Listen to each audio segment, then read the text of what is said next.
Esta es la historia de una revolución silenciosa que afecta a todas las personas del planeta. Trata de cómo nos hemos convertido en cómplices de un asunto que ha reformado nuestro mundo. 20 años después de su creación, la World Wide Web nos ofrece acceso a información libre y sin precedentes. Beneficios de una fuente gratuita de información de todo el mundo que literalmente afecta a todos los seres humanos que pueden tener acceso a Internet es fenomenal. La red es para conectar a la humanidad. La red es la humanidad conectada. Pero el regalo de la red tiene un precio. Pagamos por un servicio que tal vez sea más preciado que el oro, con información íntima sobre nosotros mismos. La gente tiene que pensar más detenidamente sobre la información que van a dar y en cómo debería utilizarse. Creo que la gente está empezando a entender qué supone poner cosas sobre sí misma en Internet. Deberíamos llevar una vida diferente. No deberíamos colgar fotos y menos fotos que no queramos que se extiendan. Y mucho cuidado con las grabaciones de sexo. Hace 10 años que investigo y escribo sobre la revolución virtual de la red. Tal vez este documental sea el más profundo y preocupante en cuanto a valores y en lo que significa para nosotros. Trata de cómo los pensamientos y los deseos que expresamos son seguidos en la red, seguidos y comercializados en busca de provecho. El producto online no es el contenido. El producto online es usted. Ahí hay un porcentaje de riesgo-recompensa. Y para nosotros la recompensa es tan grande que cualquiera que sea el riesgo lo entendemos y lo asumimos. Esta es la historia del precio de lo gratuito, individual, moral y social. Y cualquiera que sea ese precio, vale la pena.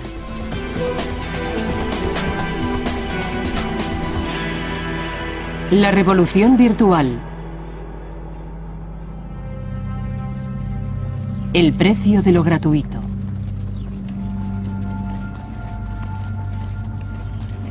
Esto es West Point. Durante 200 años, esta academia ha entrenado a los líderes de élite del ejército de Estados Unidos.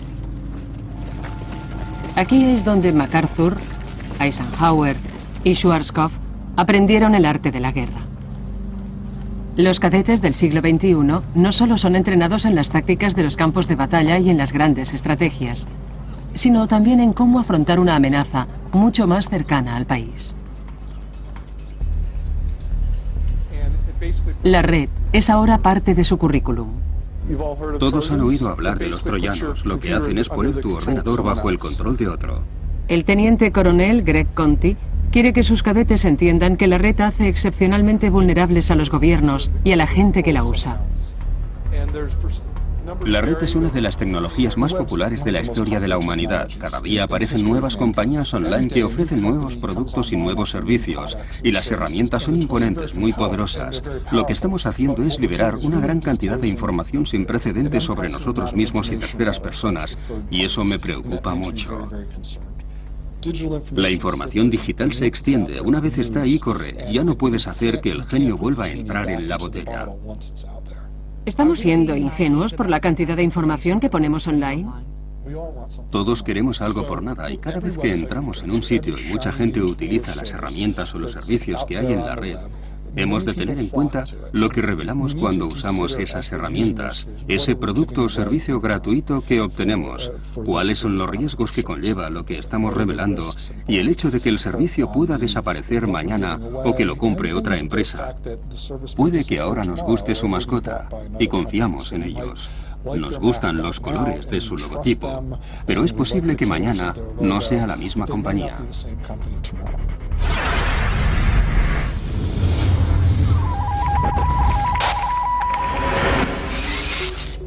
20 años después de su invención, la red nos presenta un enorme dilema que ahora se ha hecho evidente. Nuestra red diaria utiliza nuestros datos libremente. Leemos las noticias gratuitamente, investigamos gratuitamente y nos conectamos con amigos y familiares gratuitamente. O eso creemos. Pocos nos damos cuenta de cómo lo estamos pagando.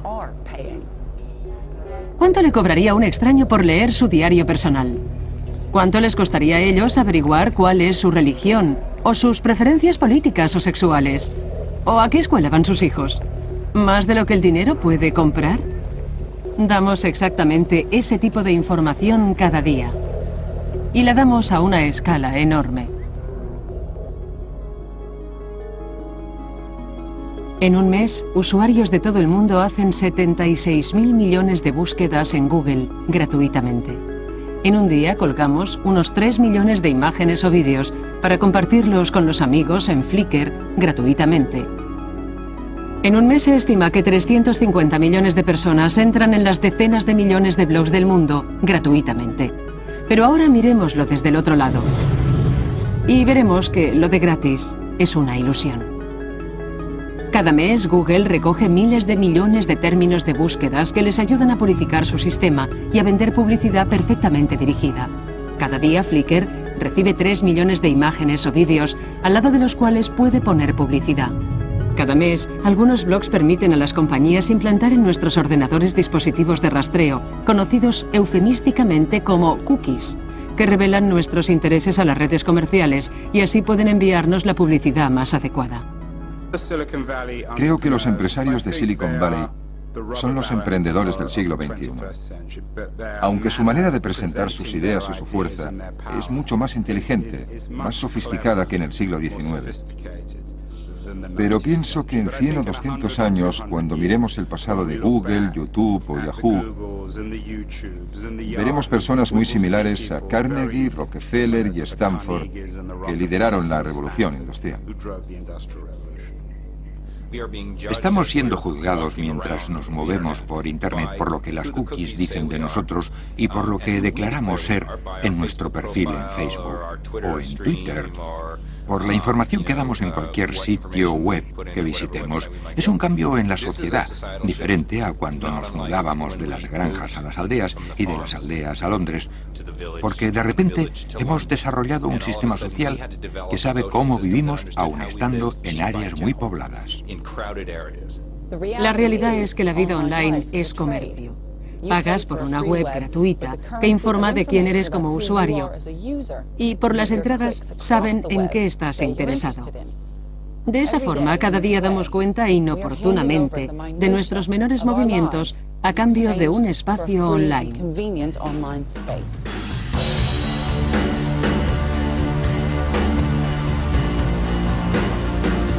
Para entender cómo nos hemos vuelto consumidores de la red, tenemos que remontarnos 16 años atrás y ver los grandes negocios que intentaron primero colonizar el mundo online.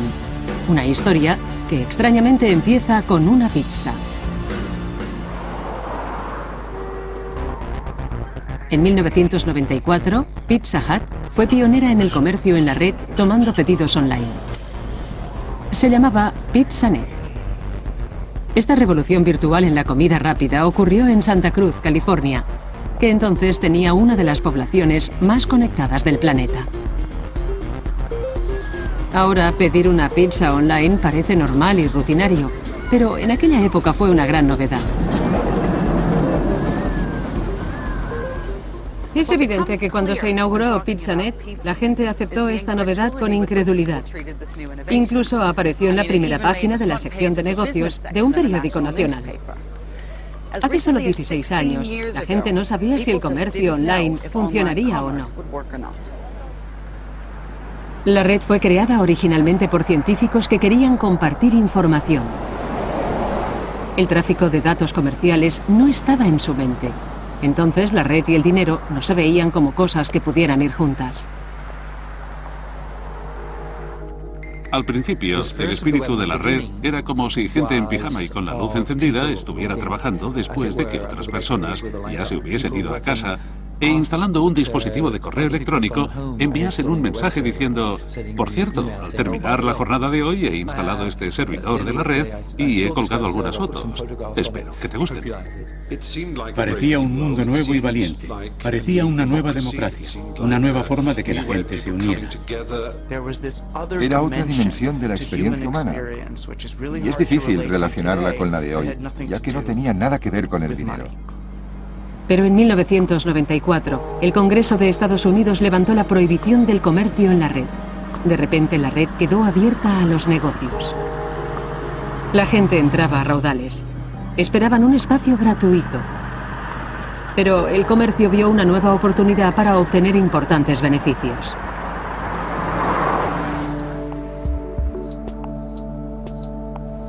Mientras que la primera red empezó a funcionar entre los académicos y la contracultura de California, la primera gran aventura comercial en la red tuvo sus raíces en Nueva York, con el sueño de una nueva y total relación interactiva entre los usuarios. Creo que lo que conseguimos fue un enfoque obsesivo en la experiencia como usuarios. Amazon se ha convertido en el vendedor minorista online más popular. Tiene 124 millones de clientes en todo el mundo, que compran productos que van desde su producto principal, los libros, hasta cosas como televisores, alimentos y ropa. En 1994, Jeff Bezos era analista en una fundación de Nueva York. Le sorprendieron las oportunidades comerciales que de repente aparecieron en la red. El uso de la red aumentaba un 2300% al año. Yo nunca había visto nada que creciera tan deprisa. Y estaba claro que el uso de la red como base era aún muy pequeño. Mucha gente no había oído hablar de ella en 1994 y también era evidente que algo que crecía tan deprisa, aunque fuera pequeño, sería enorme mañana. Yo creo que la escala era napoleónica por lo que quería hacer desde el principio. Pero el primer paso era hacer la librería. Y eso en sí mismo era una tarea bastante inusual. Bezos se dio cuenta de que el principal problema de las librerías convencionales es su tamaño. Esta, por ejemplo, puede albergar unos 5.000 títulos. Pero por bien gestionada que esté, la elección siempre será limitada. Lo que puedes hacer online que no puedes hacer en un almacén físico es construir una librería con una selección completa, una selección universal. Y eso se convirtió en el sueño del fundador de Amazon. Amazon abrió el camino y otros le siguieron. La comercialización de la red fue el principio de la revolución en las compras y un cambio fundamental en los valores de la red. El crecimiento era asombroso, no necesitabas que nada te reafirmara que estabas dentro de algo enorme. La compañía despegaba como ninguna otra en la historia de las ventas al menor. El espacio instantáneo y gratuito se convirtió en un mercado global, instantáneo y libre. En todo el mundo los empresarios encontraron una forma de dar el golpe. Estábamos reinventando nuestras empresas, nuestro tipo de creatividad. Tal vez había un sentimiento de que la vieja industria estaba cambiando. Fue un tiempo en el que la juventud, la viveza y el dinamismo se celebraba en este país al estilo de Estados Unidos.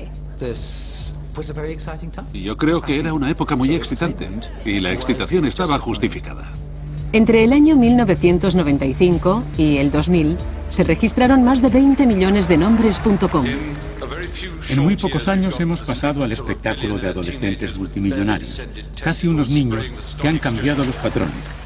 ¿Quién sabe cómo será el mundo dentro de otros 5 años? El optimismo siempre espera una brillante y nueva tecnología y el futuro que se vislumbra.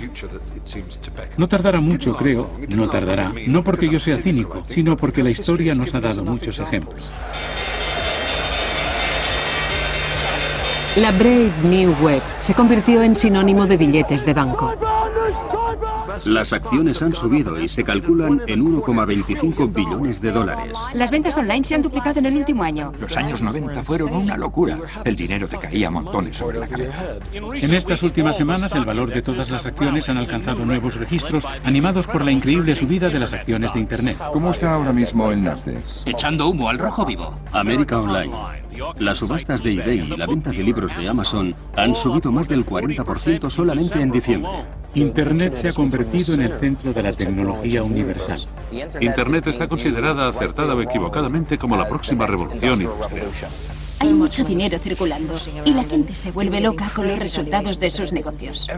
Hay que experimentarlo todo. Todos los experimentos funcionan, incluso cosas que no tienen sentido. La gente había invertido millones en compañías de la red con un gran nombre, una gran idea. Todavía no habían averiguado cómo hacer dinero, pero parece ser que eso se arregló después. Era una receta para una carnicería financiera.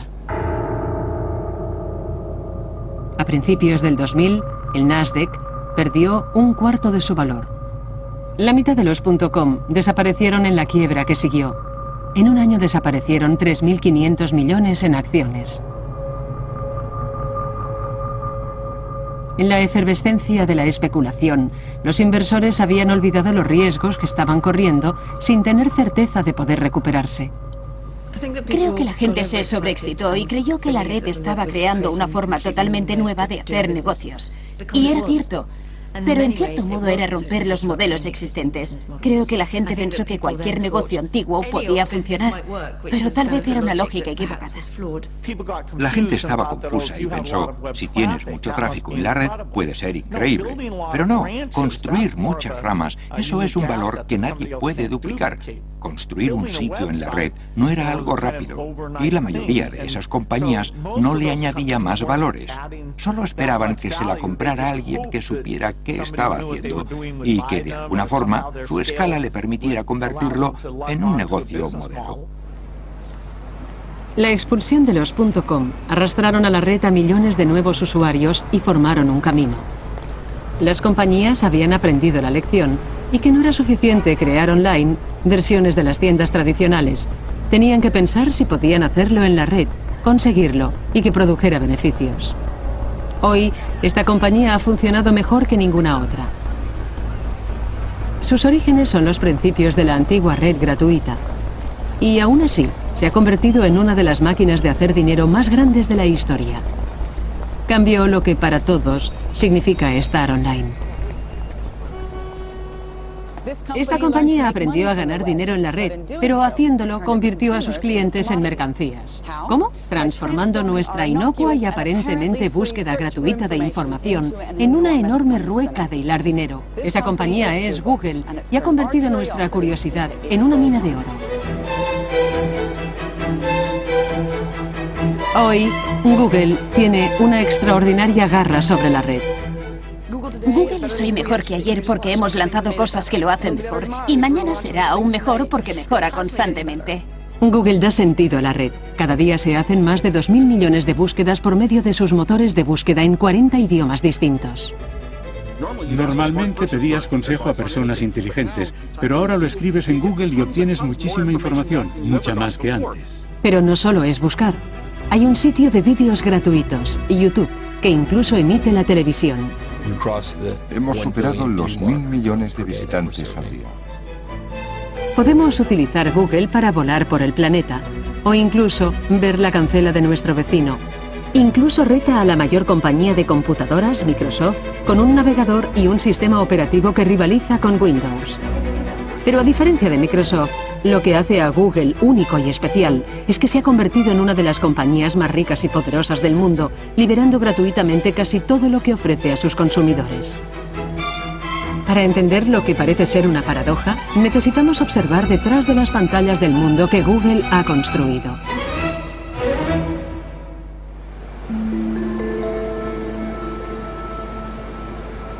Este es el corazón latente de Google. En un centro de datos como este, Google almacena la información que buscamos en la red.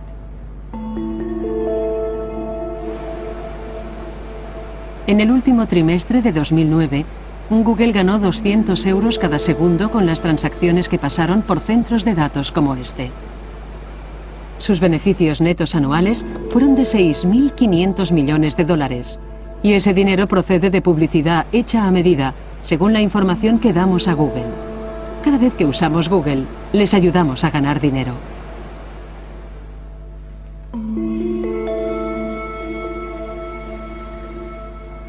He venido para conocer al editor de Wired Magazine, la Biblia de Silicon Valley. Sigue la continua ascensión de Google. Se puede decir con seguridad que Google es una agencia publicitaria. Hay muchas personas buscando y podemos decir que la búsqueda en Google no es mucho mejor o peor que la de Microsoft, AOL o cualquier otra, pero no hay nadie que la iguale en publicidad. ¿Por qué cree que funciona el modelo de negocio de Google? El modelo de negocio de Google es genial. Todas las cosas que hace, calendario, correo, mapas, administración de fotos, todo ese tipo de cosas se pueden dar gratis porque el coste de esos servicios digitales es muy bajo e incrementa tu adhesión a Google. Y algún día harán dinero contigo. Y aunque no ganen dinero, cuando haces búsquedas vas ganando adeptos en detrimento de otros buscadores.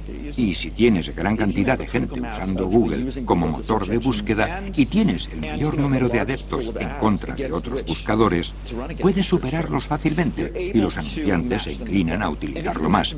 Y así se convierte en una especie de circuito de autoalimentación positiva. Lo que Google hace es crear un monopolio para búsquedas, sin que los costes repercutan en los usuarios. Esos son los principios del monopolio de la publicidad en Internet. La gran ironía es que hoy el mercado dominante está muy lejos de donde Google empezó, como es lógico pensar. Para entender por qué Google se ha hecho tan rico e influyente, tenemos que volver a un periodo más idealista de la historia de la compañía.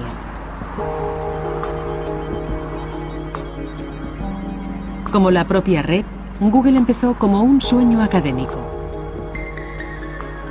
La Universidad Stanford, de California, tiene fama por su excelencia académica, pero sus alumnos tienen un récord en cuanto a convertir la investigación en dinero.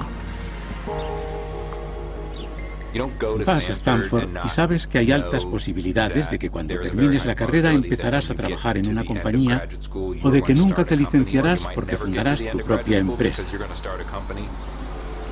En 1996, Larry Page y Sergey Brin eran estudiantes de filosofía que investigaban cómo conseguir buenas páginas en la red de entre la escoria.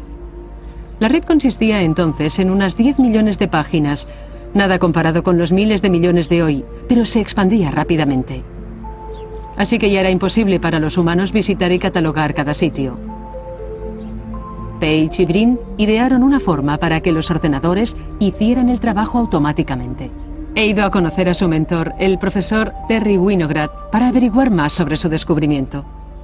Se dieron cuenta de que cada vez que una persona pone un enlace en su propia página web a otra página, en cierto modo están votando. Están diciendo que es lo bastante interesante como para poner un enlace y, por lo tanto, si podían añadir los votos de todos los que construyen páginas web, conseguirían un resultado que sería una aproximación bastante precisa de lo que realmente es interesante para el público en general.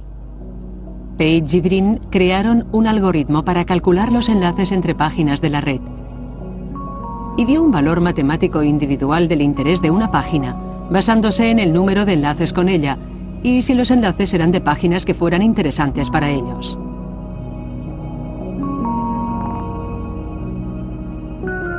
Page y Brin se percataron de que lo que había empezado como un proyecto académico podía ser utilizado para solventar uno de los mayores retos de la red: cómo encontrar lo que estás buscando.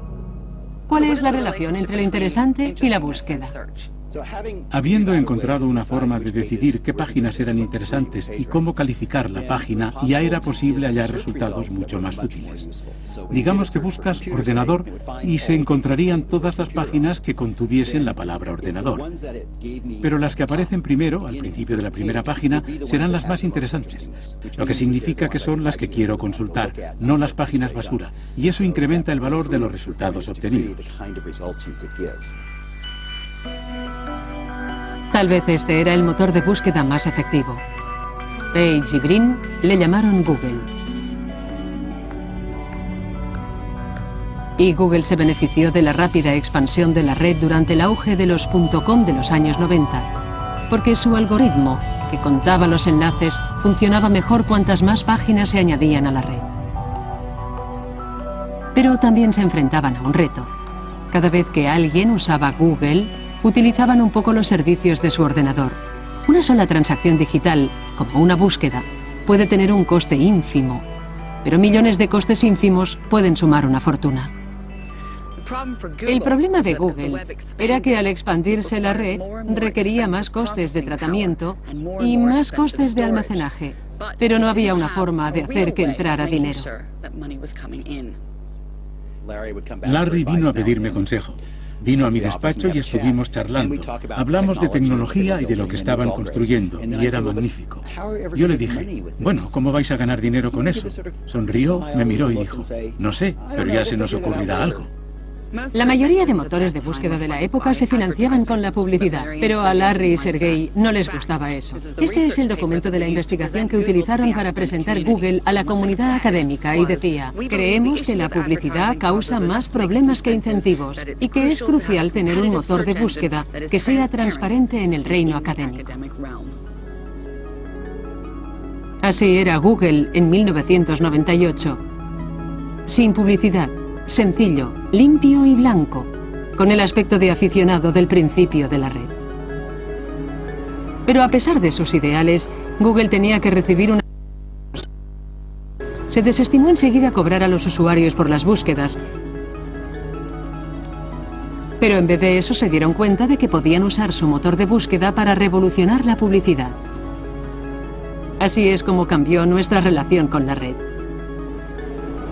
Sabían que, por definición, cuando buscamos algo, le decimos a Google lo que queremos y deseamos. Y con un sistema como Google, puede ser fácilmente captado y comercializado. ¿Qué ocurre si sabes precisamente lo que tus usuarios quieren en cualquier momento y puedes suministrárselo? Es el santo grial que los comerciantes y publicitarios han estado buscando durante décadas, porque con esa información pueden crear anuncios a medida que llegarán directamente a los usuarios dispuestos a comprar sus productos sin emplear dinero en gente no interesada. 2 años después de expresar sus dudas sobre la publicidad, Page y Brin la aceptaron. Y cambiaron para siempre la industria con un sistema llamado AdWords. Los anuncios aparecen en un término específico de búsqueda en una de las 2 secciones de la página de Google. Si clicas en uno de esos anuncios, el dinero fluye directamente a Google, porque el anunciante paga por el tráfico de su sitio. Para el usuario es así de sencillo. Pero lo que lo hace especial para las compañías publicitarias es que los anuncios están dirigidos. Es un proceso de ventas iniciado por un usuario que busca algo en particular. A diferencia de los fallidos .com, AdWords parece ser el perfecto maridaje entre lo que la red puede hacer y lo que quiere el consumidor. La primera regla de Internet es que puedes dirigirte a cada individuo como a una persona distinta. No es un mecanismo de difusión, es un mecanismo de elección. Y AdWords hace un anuncio para una sola persona a la vez. Es coger a la gente en movimiento. Es captar a personas que están yendo hacia un objetivo a medio camino de él.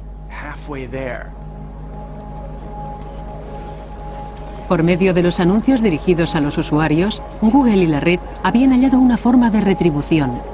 Pero la ambición de Google iba más allá del dinero. Page y Brin querían transformar la red.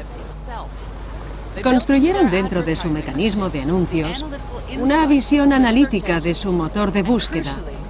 Y eso asentó la influencia de Google en la red. Su objetivo era filtrar a los usuarios relevantes de los que no lo eran.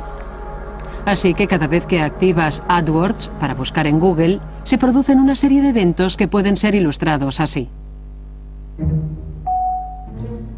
Digamos que una empresa automovilística quiere ver si su anuncio aparece en las primeras páginas cuando alguien busque con las palabras «nuevo coche». Dice a Google la cantidad que está dispuesto a pagar para que aparezca su anuncio. En realidad, el proceso es una subasta y muchas compañías pueden estar compitiendo por el primer puesto. Pero Google no da necesariamente el primer sitio al mejor postor. Juzga los anuncios basándose en la relevancia que tienen en las búsquedas y una serie de indicadores sobre la calidad de los anuncios de la página de la compañía. En palabras sencillas, P, el precio que paga el ganador, está relacionado con el valor de la puja multiplicado por la calidad. Así se obtiene el mejor puesto. De esta forma, Google no solo se asegura los beneficios, sino su propia posición como un poderoso árbitro de calidad y relevancia en la red. Google da a todo el mundo información sobre ti y ocasionalmente te mostrará algunos anuncios. Si quieres abrirlos, puede que haya algo interesante para ti, pero no tienes por qué hacerlo. Creo que ese es el trato. AdWords es lo que hizo que Google fuera el jugador dominante en la red, y rápidamente el resto siguió ese modelo. Y te ofrecen productos y servicios gratuitamente mientras hacen dinero con anuncios muy bien dirigidos. La ironía es que este modelo ultracapitalista requiere que la red continúe con sus raíces no capitalistas. Tiene que seguir siendo una red abierta, fácil de manejar, sin coste por su uso y sin áreas a las que Google no puede llegar. Esta visión abierta de la red también requiere que los usuarios pongamos de nuestra parte, atraídos por una tienda virtual de golosinas de contenido gratuito. Cuanto más tiempo estamos conectados, más atención prestamos, más información damos a las agencias de publicidad y más anuncios pueden vender. El producto online no es el contenido. El producto online eres tú. El producto son los ojos que miran el contenido. Y cuanta más información se obtenga sobre la persona que está conectada, más se influye en ella.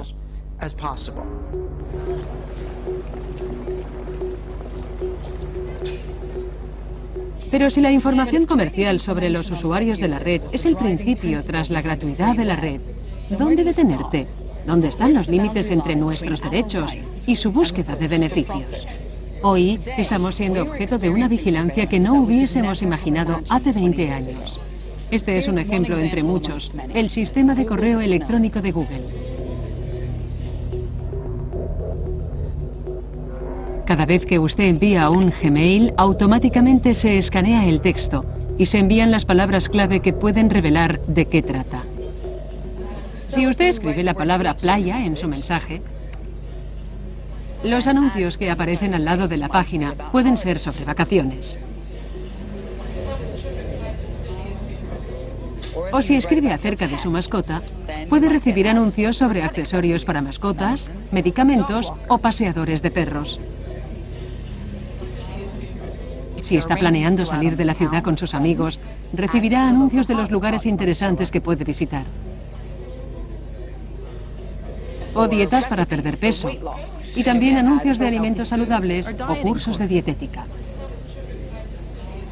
El servicio de correo electrónico es gratuito, pero las computadoras de Google están captando los contenidos de sus correos y emparejándolos con anuncios que creen pueden serle interesantes. Ese es el precio que paga usted.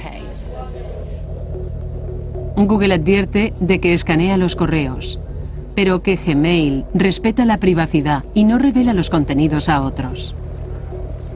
En su sitio web dicen: le hacemos saber que obtenemos información cuando usted usa nuestros productos y servicios, pero los recogemos y los utilizamos para mejorar su experiencia. Pero eso no es todo sobre Google y su correo. Los anuncios online van más lejos. Los anunciantes están deseando conocer su actividad por toda la red. Y para mejor conocimiento de qué queremos, rastrean nuestros hábitos. Se le llama objetivo conductual. Es como ir de tiendas y acumular un montón de bolsas. Cuando compras algo, se ve por las bolsas. La marca de las bolsas dice enseguida a quien te ve dónde has estado y qué clase de cosas has comprado. Y lo que seguramente comprarás en el futuro. Todo eso es muy valioso para los anunciantes.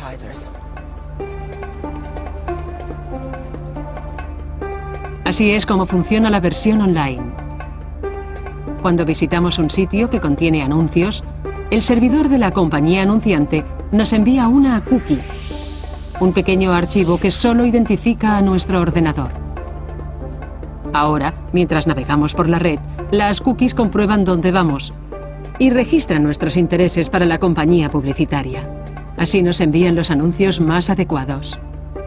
Si visitamos una página de automóviles, nos enviarán anuncios de automóviles. Si es una agencia de viajes, anuncios de viajes. Es así de sencillo. Pero hay a quien esto le preocupa profundamente. Monitorizando el comportamiento de cualquiera en la red, puedes construir una imagen de esa persona, de lo que lee, lo que consume, y eso es potencialmente poderoso, pues se trata del perfil de la vida de alguien. Algunos de esos estudios no obtienen muchos datos porque no saben en el contexto en que te mueves. Si alguien busca algo sobre el cáncer, no saben si es para mí, para un amigo o como parte de un trabajo. Y por supuesto, no se pueden tomar decisiones a partir de eso. No estoy enfadada por los anuncios realizados según el comportamiento. Creo que mientras haya transparencia a cierto nivel y los consumidores o los usuarios tengan la posibilidad de saber que están siendo utilizados para beneficio de las empresas, me siento bastante tranquila sobre eso. Y creo que puede ser un adelanto excitante.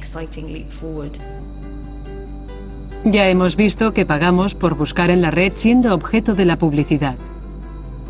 Pagamos por algunos sistemas de correo electrónico porque nuestros correos son estudiados por las agencias publicitarias. Y pagamos por entrar en algunos sitios siendo rastreados por las cookies. Los consumidores se han convertido en consumibles. Somos observados y comercializados. Y por si fuera poco, el comercio en la red parece estar yendo un paso más lejos y tal vez en una dirección más problemática.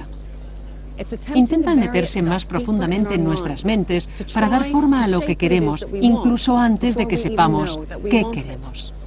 Y ahí es donde los antiguos .com vuelven a entrar en nuestra historia. Como Google, algunos detallistas online han sido muy inteligentes recogiendo y analizando información sobre sus clientes. Estudiamos el historial de sus compras pasadas y luego usamos eso como estadística para hacer predicciones sobre en qué otras cosas de este amplio catálogo de productos puede estar usted interesado. Lo que Jeff Bezos dice es que es un nuevo nivel de interacción con los clientes y algo que está definiendo el nuevo comercio en la red mediante recomendaciones. Si empiezas a buscar cámaras, empiezas a ver a otra gente que también lo hace. Ves esto, ves lo otro, gente que compra esto, gente que clica en eso y lo compra, y cuantas más veces clicas, más útil te es el servicio. Una forma de pensar en eso es como si redecoraras la tienda para cada cliente que entra. Si piensas en una tienda física, eso sería imposible. No puedes cambiar los muebles y colocar productos que puedan interesar a un cliente determinado. Es muy difícil. Pero en una tienda online sí puedes hacer eso. Puedes redecorar la tienda para cada cliente.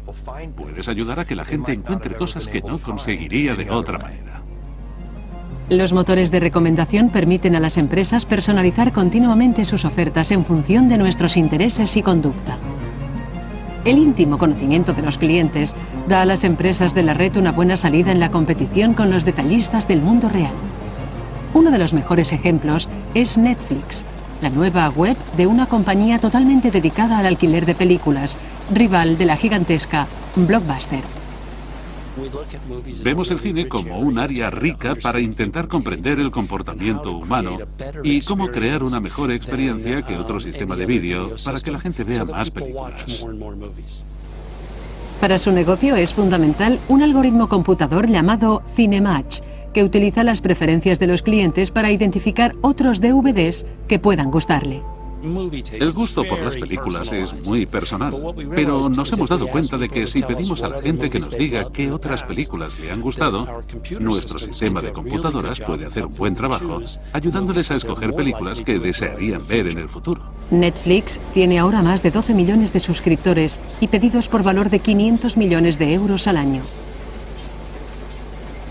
Obviamente, millones de personas disfrutan de esos sistemas de recomendación y están contentos con lo que reciben a cambio.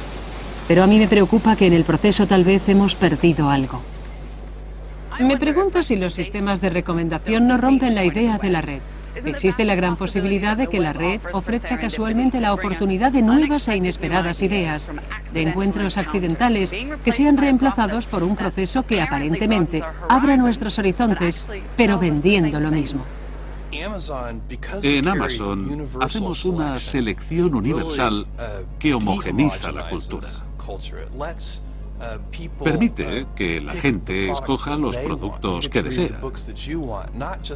Puedes leer los libros que quieras, no solo los que se ven y caben en una tienda de un cierto tamaño. Pero aunque la red nos permite escoger de entre una vasta selección, no significa que aprovechemos la oportunidad. Ante una gran cantidad de cosas que elegir, los consumidores tienden a escoger lo que conocen. En la práctica, es evidente que seguimos formando grupos que confirman nuestras creencias. Ahora, las compañías que quieren vendernos algo manipulan ese pequeño aspecto de nuestra psicología para obtener grandes ganancias.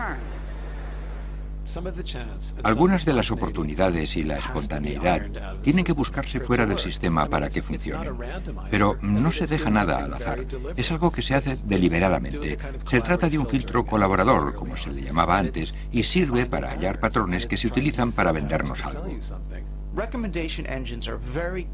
Son muy buenos averiguando lo que nos gusta.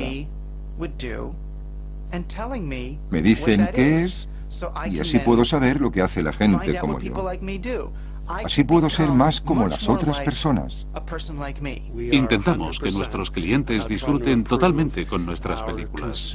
Y les ayudamos a encontrar las películas con las que lloren más, con las que rían más, que les gusten más. Todo es para complacer al consumidor. Si lo conseguimos, perfecto. Si eso funciona, perfecto. Los motores de recomendación me dicen qué le gusta a la gente y me animan a ser la persona que soy. Me ayudan a convertirme en el prototipo de persona que soy. Y cuanto más soy el tipo de persona en que me he convertido, soy menos yo, y más me convierto en un tipo del montón.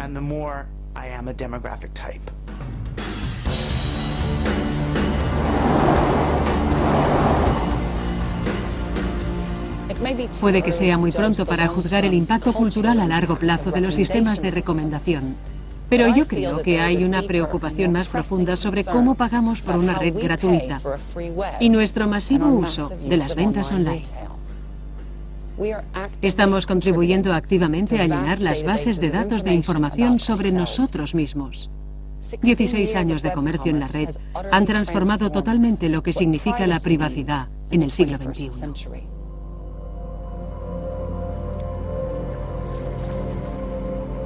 Viento bajo mis alas.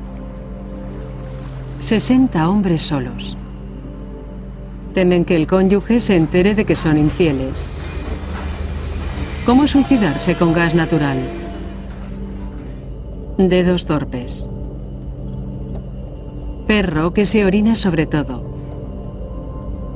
Alimentos que se deben evitar cuando se da el pecho. Son auténticos pensamientos de la gente. Un pequeño fragmento de búsquedas hechas por personas anónimas que creen que están usando su ordenador privadamente.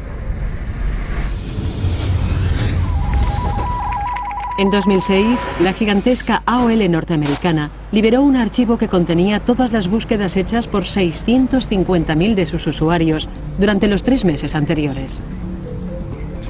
Cada usuario fue identificado con un número codificado. Pero un periodista del New York Times estaba preocupado porque tal cantidad de búsquedas, aparentemente anónimas, podían revelar la identidad del buscador. ¿Cuánto tardaría en averiguarlo? Fue algo que me sorprendió, y en parte se debía a que obviamente muchas de las búsquedas eran locales, desde lugares como Lilburn, Georgia, aunque había dudas. Es algo que no vas a buscar. No van a recorrer el país por ti. Lo más probable es que te busque un comerciante de la localidad. El usuario solo era conocido por el número 4417749 y la búsqueda de esa persona se convirtió enseguida en algo mucho más íntimo. Había muchos que buscaban sobre enfermedades, sobre los efectos de la nicotina y algunos sobre la depresión. O la paranoia. Paranoia. Buscaba mucho sobre la paranoia. Pensamos que seguramente era un anciano, un hombre solo con muchos problemas de salud. David acechaba a su presa. Junto con las búsquedas regulares de negocios en Lilburn, Georgia, muchas de las búsquedas correspondían al apellido Arnold.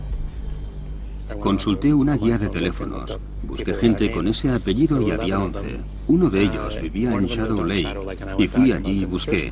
Y decía subdivisión de Shadow Lake, condado de Winnie, Georgia. Y dije, tiene que ser esa persona. Después de unas cuantas horas y utilizando solamente los buscadores y la guía de teléfonos, David identificó su objetivo. Era una mujer de 62 años llamada Thelma Arnold. Estaba muy sorprendida y muy enfadada. Dijo, no tenía idea de que alguien miraba sobre mi hombro. Es como si toda mi vida estuviera expuesta. Thelma explicó que muchas de las búsquedas de información médica no eran para ella, sino para amigas que no tenían acceso a Internet. La gente escribe preguntas que seguramente nunca harían a otro ser humano, pero tienen sus ordenadores. Creen que Internet es una fuente de conocimiento y no tienen idea de que hay alguien registrando sus cosas, lo que están buscando. Piense en las cosas que ha estado buscando durante las pasadas semanas. Seguro que no puede recordar la mayoría de ellas. Pero como la historia de AOL nos demuestra, esos incidentes que se producen pueden darnos una imagen sorprendente que revela quiénes somos.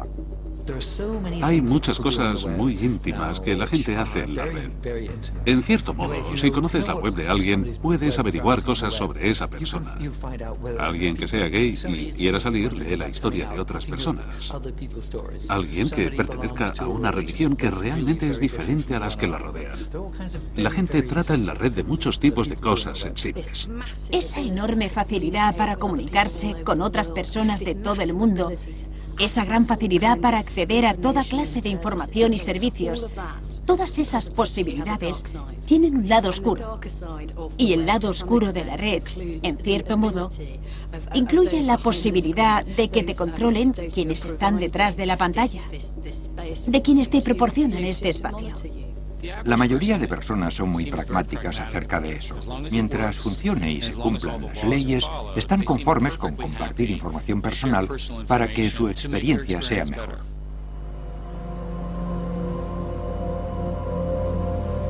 Eric Schmidt tiene razón. Los usuarios de la red lo aceptamos. Somos cómplices para tenerla gratuitamente. Nuestra complacencia se debe a la falta de conocimiento, pero revela la historia de la red. En 2005, una organización sin ánimo de lucro llamada Attention Trust intentó asegurar la propiedad de los datos que ponemos en la red. Parece no tener sentido, pero es el tipo de cosas que aceptarían millones de personas. He ido a conocer a uno de los fundadores, Seth Goldstein, para averiguar qué ocurrió. Hay muchos datos que llaman la atención en la red. Pasamos mucho tiempo conectados. Pasamos mucho tiempo dedicados a actividades sociales en la red. ¿Cómo podemos reclamar la propiedad de eso? Crearon un software que nadie podía descargar ni enchufar a otro lector de webs que almacenaba automáticamente nuestra actividad en la red. Es muy importante que nosotros tengamos ese registro. No Attention Trust, ni Google, ni nadie. Solo nosotros podemos intercambiarlo con otros en nuestros términos. ¿El resultado? Bueno, pocos tenían la tecnología necesaria. Attention Trust fracasó. ¿Cree usted que estamos totalmente conformes con ese comercio en el que estamos implicados? Creo que la gente lo sabe perfectamente. Cuando usted dice totalmente conformes, es porque han considerado todas las alternativas y dicen, no, no estoy contento. Creo que son totalmente conscientes de ello. Creo que son conscientes. Conscientes pero contentos. O contentos e ingenuos, sí, seguramente es así. Para la gente ahora mismo no es importante, pero el coste aún no está claro. Somos simples sonámbulos vigilados y no pensamos en la cantidad de información que damos en la red y en cómo puede eso volverse contra nosotros más tarde. Hay muchas críticas sociales que dicen que así es como entras en un estado fascista, socialista o dictatorial. Estás invitado e ignoras las consecuencias y de repente estás en 1984. Creo que en eso hay cierto mérito.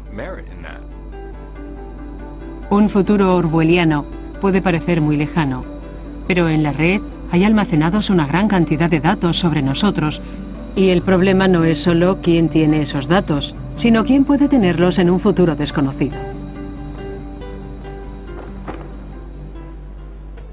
Dana Boyd es socióloga de la Universidad de Harvard y cree que la historia nos cuenta que los datos recogidos hoy pueden tener mañana consecuencias imprevisibles. Ha habido épocas en la historia en las que hemos recogido muchos datos, incluso sin pensar cómo podrían ser usados en el futuro, a veces con buenas intenciones. Un buen ejemplo de eso lo tenemos a principios de 1900 en los Países Bajos, donde se empezaron a acumular datos sobre los ciudadanos con las mejores intenciones. Parte de los datos recogidos durante ese periodo eran sobre la religión de la gente, con la idea de sepultarles apropiadamente a su muerte. No se podía prever en 1939, cuando los nazis invadieron los Países Bajos, que esos datos serían utilizados como se hizo. Hay empresas que archivan gran cantidad de datos de los ciudadanos. La gente no imagina el alcance que puede tener toda esa información. Hay expectación sobre las posibles cosas terribles que se pueden hacer con esa enorme cantidad de archivos. La mayoría de compañías no están seguras de qué hacer todavía, están intentando trabajar con ellos, siguen recogiendo datos, pero no están seguros de qué harán. Pero por más problemáticas que sean esas bases de datos automáticas, seguimos añadiendo información íntima sobre nosotros. La gran red se ha innovado desde que Google ha entrado en los medios sociales, mediante emisión de vídeos, microblogs y sitios como Facebook y MySpace. La gente joven ha encabezado esa revolución y Dana Boyd está estudiando sus sensaciones al vivir en un espacio comercial online. En la red se recogen muchos datos sobre nosotros. ¿Cree usted que los chicos son cómplices de eso? ¿Cree que saben qué está pasando? ¿Piensa usted que desconocen lo que puede ocurrir con sus datos? Lo irónico es que los jóvenes conocen el negocio de las empresas publicitarias y también las repercusiones que pueden tener a largo plazo esos datos y esa información. Una de las cosas que oyes decir a los jóvenes es, bueno, me envían anuncios, pero yo tengo el servicio gratuitamente. Y no es así. Pero no han conocido un mundo sin anuncios. La publicidad ha estado siempre en sus vidas. Es posible que la generación que ha crecido con la red ha aceptado la realidad comercial a cambio de servicios gratuitos. Pero, ¿ignoran lo que la antigua red prometía? Lo que hemos hecho es limitar el alcance de las actividades y expresiones humanas en Internet a cosas como el mercado amable. Observen la presencia personal en la red de sitios web individuales y altamente personalizados, páginas locales, las HTML de mediados de los 90, a las totalmente conformistas, con la publicación de perfiles que aparecen en MySpace y Facebook. Ya no puedes definirte como quieras. Te definen los libros que compras, por las películas que ves, por las actrices que te gustan, o por si eres soltero, casado o buscas pareja, por las cosas que interesan al mercado. Pero los problemas a que se enfrenta la generación joven van mucho más allá. A mí me preocupa que se sepa tan poco de una de las cosas fundamentales de la información digital. Una vez está en la red, es casi imposible borrarla. Todas nuestras interacciones en la red, desde los datos, las noticias que damos en Facebook y Twitter, hasta los chismorreos que compartimos con la familia y los amigos, estarán online para siempre. La red nos hace inmortales. Lo positivo es que podemos estar en vivo.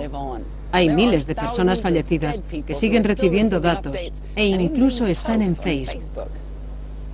Pero el lado malo es que hay gente joven que vive públicamente, porque viviendo en la red tendrán que afrontar las indiscreciones de su juventud a las que cualquiera puede tener acceso.